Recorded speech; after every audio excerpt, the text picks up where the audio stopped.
All right. Well, I was sitting there next to my family singing, and I get real nervous when I'm talking in front of people. So I was looking at Brother Jason, and I was thinking, at least I don't have to sing. I mean, I just got to talk, and, President Biden can do that, so I should be able to pull this off. So, But no, I just want to, thank Brother Roger, as along with everybody else that, just give me the opportunity because I don't take it lightly. I don't have all the training, but I have studied, and Lord willing, I hope that I have something that y'all can take away from this, and that I can be a blessing. And if it is, again, it's all because of the Lord. It's certainly not because of me. But, a couple of weeks ago, Brother Roger came up to me and he said, have you been working on your on your message? Listen, I don't feel like I'm qualified to call it a message. But I said, I was pretty excited about it. I had a joke and a couple things. And, he said, just stick to what you know. So, I went home and ran to the desk and crossed out the joke. And so then I, but anyhow. Go ahead and, if you would, turn in your Bible to Luke chapter 12. Luke chapter 12. And I'm going to start in verse 15. And it says, "And he said unto them, Take heed, and beware of covetousness, for a man's life consisteth not in the abundance of the things which he possesseth. And he spake a parable unto them, saying, The ground of a certain rich man brought forth plentifully. And he thought within himself, saying, What shall I do? Because I have no room where to bestow my fruits. And he said, This will I do. I will pull down my barns, and build greater. And there will I bestow my fruits and my goods. And I will say to my soul, Soul, thou hast much goods laid up for many years. Take thine ease, eat, drink, and be merry. But God said unto him, Thou fool, this night thy soul shall be required of thee. Then whose shall those things be which thou hast provided? So is he that layeth up treasure for himself and is not rich toward God." I want to go ahead and take a second to pray because I want to glorify God and ask for his help. Heavenly Father, thank you for another opportunity to be in your house tonight. I pray that you just be with me now, that, Lord, I might be able to be a blessing to these people, that someone might be able to walk away and just gain a closer insight and relationship with you. Pray for the prayer requests again, and just all of those people that are not doing well. Father, I pray especially for the Minnicks and the difficult situation their family's going through, that you just give them grace and strength in this time. And I pray that you just bless the rest of this evening here. In your name I pray. Amen. So, what I'm wanting to speak about tonight is being a high-value Christian. I don't know if any of you are familiar with Andrew Tate. I am not a big social media person. I have a Facebook account that I've signed into probably 4 times in the last 10 years, and a YouTube account that I mostly look at mechanic videos and maybe some economic stuff. So, however, my wife likes to spend a little bit of time at night scrolling through some videos, and this guy, if you've never heard of him, don't worry about looking him up. Your life is better off for not knowing about him.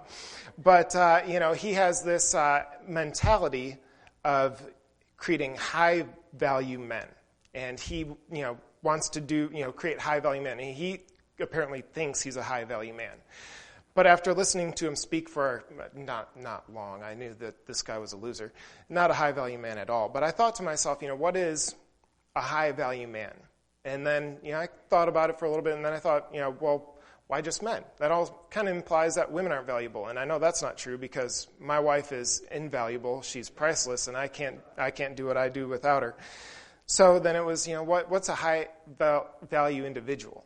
And then, more importantly, I thought, well, what makes a high-value Christian? So that's kind of what I started thinking towards, but it's difficult to say what makes a person valuable. And so, number one, this guy has a high net worth. He's not a loser by the world standards, but he thinks because he has a high net worth that he's valuable. So for the sake of the kids out there, can anyone classify or define net worth for me? Anybody know what net worth is? Exactly. Assets minus liabilities equals net worth. So basically, if you have a whole lot of money in the bank and you don't owe a whole lot of money to other people, you've got a high net worth. And so, I'll never forget, after we'd been married a couple of years, my father-in-law, caring about his daughter, wanted me to get some life insurance. And, with good reason, because she needs to be taken care of if anything happens to me. And so when I did that, they're asking questions, and, I had to look up my net worth, and I had that It's a Wonderful Life moment where you find out that you're worth more dead than alive. And so, but, it's okay. At least my net worth is in the positive now, so I'm grateful for that. But anyways, but the thing is, I had to find out what is value. That was more like, okay, we got to have a starting point. And so looked up in the Webster's 1828, it says, to estimate the worth of, to rate a certain price. And so, of course, we all have value. The Bible, says, that we all have value. His eye is on the sparrow. But there's a difference in being valuable and having value. Can anyone tell me some things that they consider might have value? Land, exactly. I have a few things down here, like, some obvious jewelry, art. Commodities have value: oil, food, precious metals, assets, homes, land, equipment. I know some of y'all probably say fishing gear. So those would all have value. But then it was like, okay, well, those things have value, but why? So when I looked into that, I thought, okay, well, number one, obviously, supply and demand. Scarcity, need, that creates value. You have, these things, make something more valuable. Quality, craftsmanship, beauty, purity, obviously increases the value of an item. Utility, how can it be used? The more that something is used, the more that something is valued. If you gotta move some earth, you want a bulldozer. You don't want a shovel. So, and then quantity. So again, precious metals. You got an ounce of gold or 10 ounces of gold. I'll take 10. If it's up to me. And last, possession. This one I struggled with. I wasn't sure if I should put it first or last, but it is important because, for example, the Mona Lisa, they said, I looked it up, it's priceless. It's valued over $1 billion because really nobody can buy it because they wouldn't sell it. I don't care about the value of the Mona Lisa. I don't own it. That's great. Good for them. My house isn't even touching $1 million, not even close. But I care about the value of my house because I own it. I possess it. So possession matters when it comes to value. So taking these into account, I wanted to figure out now what makes a high-value Christian. So the first thing I looked at was scarcity. So godly men and women are pretty rare. That's what I've found anyways, because, you look around, it's Wednesday night, if you're not here on Wednesday night and you're listening to this, I'm sorry.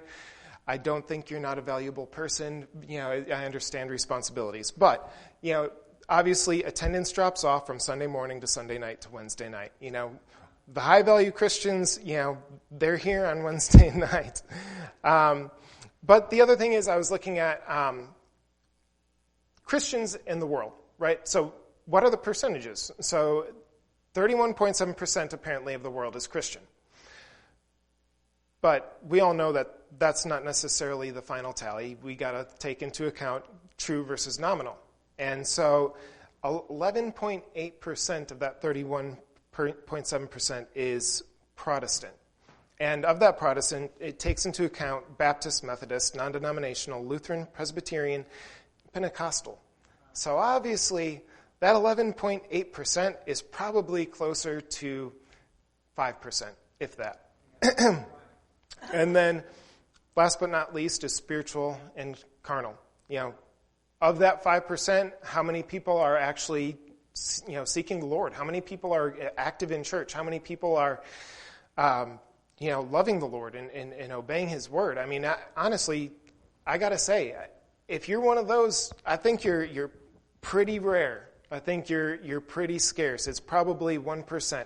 So most of the people right here in the church tonight are in the 1%. There you go. So besides scarcity, of course, we need to look at quality. And this is not the Webster's dictionary, but I thought it was fantastic. I don't know who wrote it, but this definition of quality says the degree to which a product meets design specifications, offering a satisfaction factor that fulfills all the expectations that a customer wants. And I'm going to read it one more time because, again, I think it's such a great definition. It says the degree to which a product meets design specifications, offering a satisfaction factor that fulfills the expectations that a customer wants. Really, what I see is we are the raw material. Romans 9:21 says, "Hath not the potter power over the clay, and the same lump to make one vessel unto honor and unto dishonor?" So, He is the potter, we are the clay. We've heard this, that before. It's not anything new. But what kind of clay are we giving Him to work with? In 2 Timothy 2:20 and 21, it says, "But in a great house there are not only vessels of gold and of silver, but also of wood and of earth, and some to honor and some to dishonor. If a man therefore purge himself from these, he shall be a vessel unto honor, sanctified and meet for the master's use, and prepared unto every good work." So, I remember, I think he actually came to our church, but a guy that was a potter, and he had a whole demonstration about the clay and about how you got to purify the clay and the steps that the clay goes through. And, obviously, we ought to try and stay as pure as possible, but also we need to, continue working on our purity and on our walk with the Lord. Thank God, Brother Roger's preaching about that, and it's been good. But 2 Timothy 2:20 is talking about purity, and I think obviously the first thing is you got to depart from iniquity and wicked acts, be sanctified, set apart, flee youthful lusts, as it says in verse 22. And the interesting thing is, inflation isn't anything new to us. I heard a story, I can't remember where, but it was talking about the last days in the Roman Empire. And they had pure silver. And then as the bread and circus crowd, i.e. the welfare group, came around, they had to create more money. Well, they only had so much silver. So what they do? They added tin to it. And when they didn't have enough of that, then they added more tin to it until the coins were worthless. Nobody trusted them. They didn't want them. So it's so important to stay pure. It's so important to stay true, because if you're not pure, if you're not true, you're no good to anybody. But, two examples I thought about this, and it's kind of interesting. Paul and Joseph, one from the Old Testament, one from the New Testament, both pure. Obviously Joseph fled Potiphar's wife and, was used mightily by God to save multiple nations. And Paul, although not on the right side at first, was very, very strict by the book, wanted to, honor God and do what was right to the best of his knowledge. And finally, when, he understood, hey, I'm not on the right side here, the Lord used him, obviously, in a mighty way. I mean, quite possibly, probably one of the greatest Christians, ever to live. And then, the other thing I had to think about was, look at David. And, David had a pure heart and was used mightily by God. But it seemed like in his later years, after he had that issue with Bathsheba, and after things started going downhill, he wasn't used in the same way. And he was still used, but not as strongly. And I kind of think the same thing about Solomon. Solomon, wrote Proverbs. He started out so strong, and then, all of these other women came in, and all of a sudden, Solomon was still used, but not nearly in the same manner that he was before. So I think obviously our purity plays a large role in how the Lord uses us and how much he can use us. 2 Timothy 2:15, the other side of quality is where it says, study to show thyself approved unto God, a workman that needeth not to be ashamed, rightly dividing the word of truth. So the other side of that is preparation. You got the raw material, but you got to have a good end product. I mean, unless you're actually making something, you got to have a good end product. We already have an artificing master. How much time are we giving him? I don't think anybody's ever, spent an hour reading their Bible and praying and gotten up and been like, man, that was a total waste of time.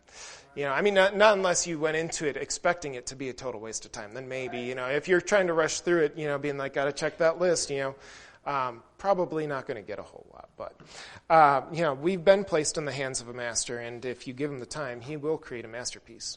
And so, utility. It's interesting because as I was doing this, I noticed all of these build off of one another. The quality of the product determines how much it's going to be used. And so, utility, as 2 Timothy pointed out of the quality of our character affects the extent of our utility. 2 Timothy 2:20, but in a great house there are not only vessels of gold and of silver, but also of wood and of earth, and some to honor and some to dishonor. So, of course, I would rather be a water pot than a chamber pot.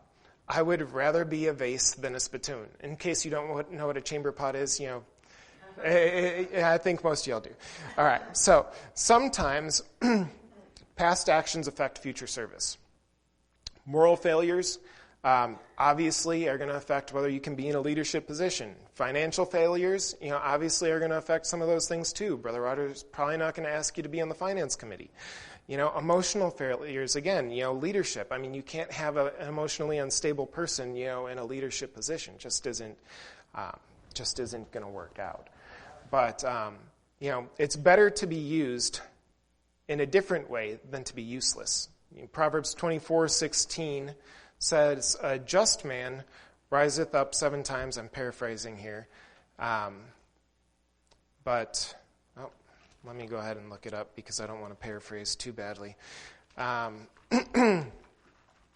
Sorry. So Proverbs 24:16 says, for a just man falls 7 times and riseth up again, but the wicked shall fall into mischief. So again, don't stay down. It's better to be used in a different way than to be useless.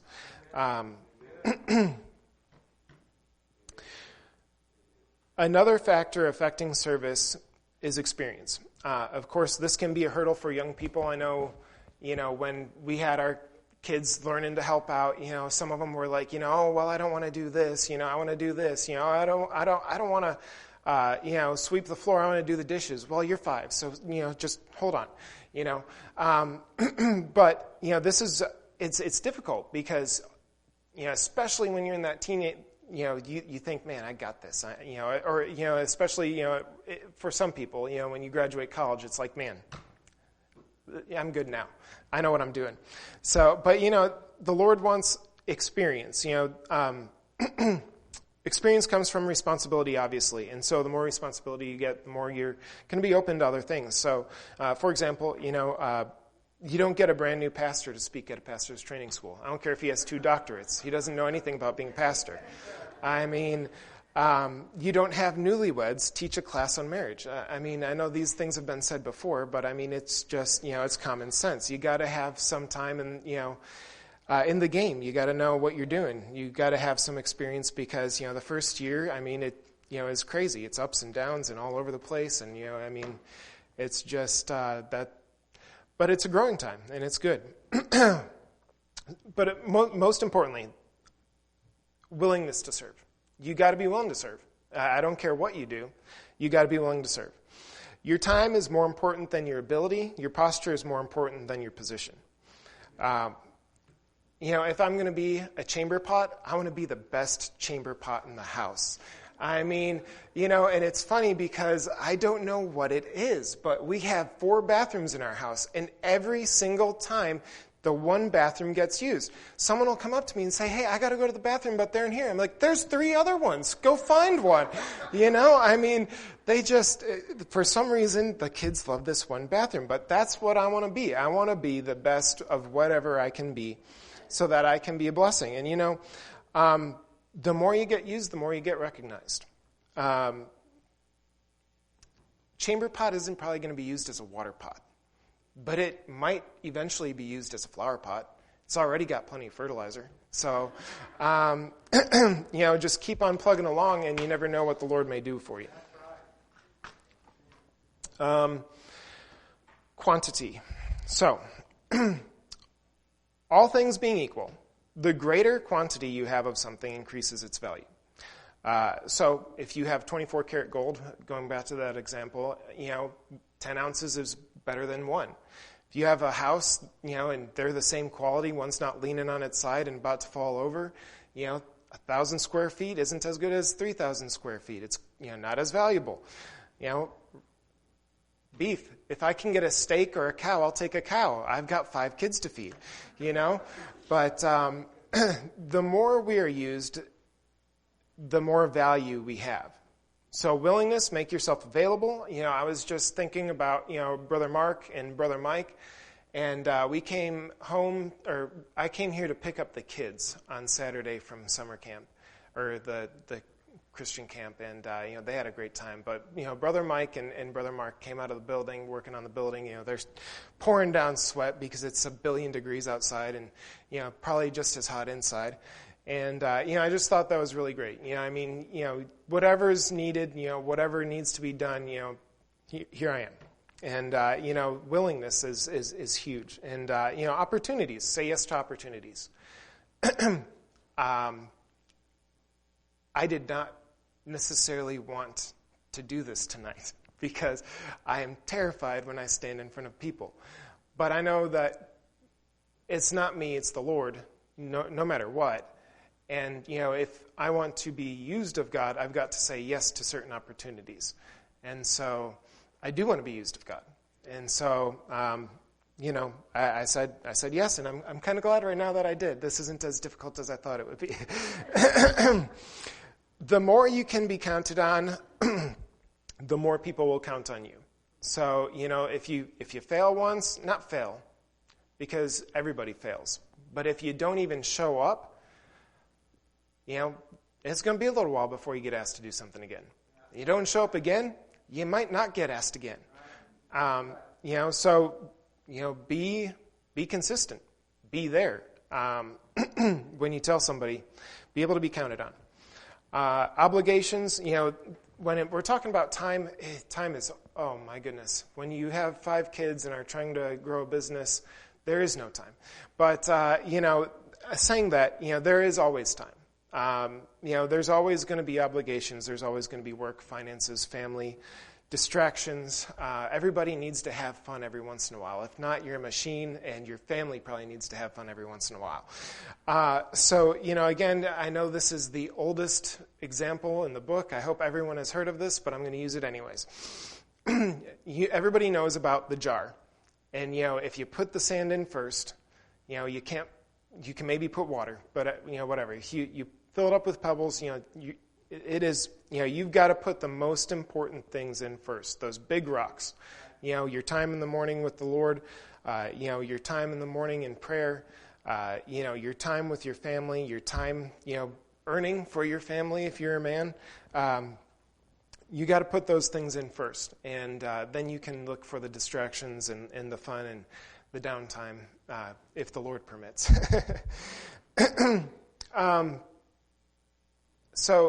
Going to distractions, there's one thing that, I think we need, obviously, balance. I think the jar helps with balance. But 1 Corinthians 7:32 and 34, says, But I would have you without carefulness. He that is unmarried careth for the things that belong to the Lord, how he may please the Lord. But he that is married careth for the things that are of the world, how he may please his wife. There's a difference also between a wife and a virgin. The unmarried woman careth for the things of the Lord, that she may be holy both in body and in spirit. She that is married careth for the things of the world, how she may please her husband.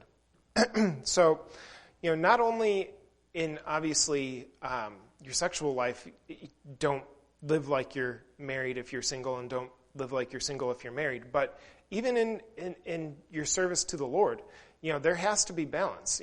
God's not saying, well, it is better to be single from Paul's perspective. But if you're married, you got to spend time with your spouse. You got to love you're commanded to love your spouse. And sometimes that means time. When you're too busy serving to hold together your marriage, you do no service to anyone. But again, for those who are unmarried, and that's okay, it says, but if thou marry, thou hast not sinned, and if a virgin marry, she hath not sinned. Nevertheless, such shall have trouble in the flesh. I spare you. So, if you're unmarried, it's not necessarily a bad thing, because there's trouble in the flesh once you are. Anyhow, so finally, possession. And this is, again, where I struggled with whether I should put this first. I really couldn't decide. I felt like I went back and forth, but I thought, no, I need to put it last, and here's why. You have value no matter what. Everybody has value, as I talked about in the beginning. So the thing is, what is your value going to? The alcoholic is valuable to Anheuser-Busch. It's a great customer. The 30-year-old man-child in his parents' basement is valuable to all the video game makers. Keep them in business too. Not good. Neither of them are good to anybody else, but they're they're valuable to their biggest not customers, but you know what I mean. The workaholic is very valuable to an employer or customer, and that's not necessarily a bad thing as long as it's balanced. You should be valuable to your employer. You should be valuable to your customers. Otherwise, you won't be employed or have customers for very long. But you have value. Who considers you valuable? That's the point. And so, where is your value concentrated? You can only serve one master because a master has complete control. That's why he's a master. Matthew 6:24 says, "No man can serve two masters, for either he will hate the one and love the other, or else he will hold to the one and despise the other. You cannot serve God and mammon." I thought about it for a little while today as I was kind of going over this. And I think we have a hard time grasping that concept in our modern time, especially in America. Because the idea of a master doesn't coalesce with us. We're so far removed from, the time of having slaves, indentured servants, whatever. Thank God, because, that's not good. But there aren't really masters anymore. We don't even have one person making all the decisions in our government. We have, a president. We have the Congress. We have the Supreme Court. We don't have a monarchy or anything like that. So the idea of one person being in control, I think to a certain extent we struggle with that idea. We have a stock market society. You own a little bit of this and you own a little bit of that, and this person controls this in the company and this person controls that, and there's everything's separated, which again is not necessarily a bad thing, but I think that's a hard concept for us to grasp sometime. And I think it's important that we give 100% of our stock to God. I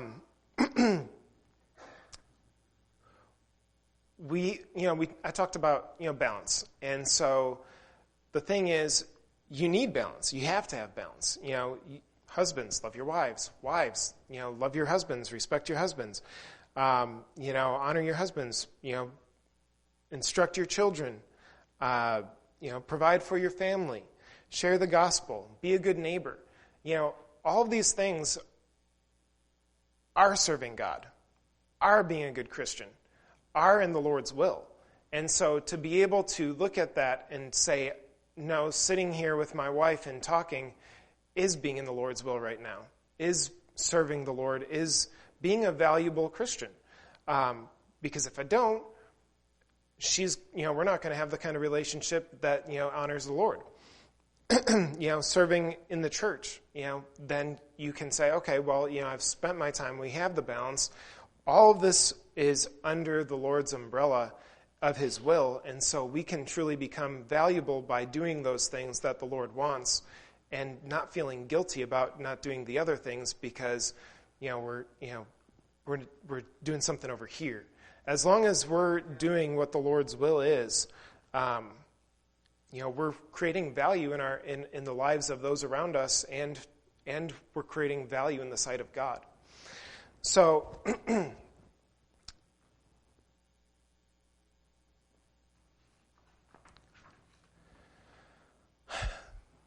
really, I just feel like looking at these, and there might be more. I think I covered it pretty well, though. I've kind of looked at it myself and realized there's some areas that I need to work on. There's some areas I need to shore up and change and strengthen. And so I hope that you can look at that too and say, man, I want to be a valuable believer. I want to be a valuable Christian. I want God to look at me and say, that's a high-value Christian. So that's all I have. I hope you all do your appraisal and find yourself valuable.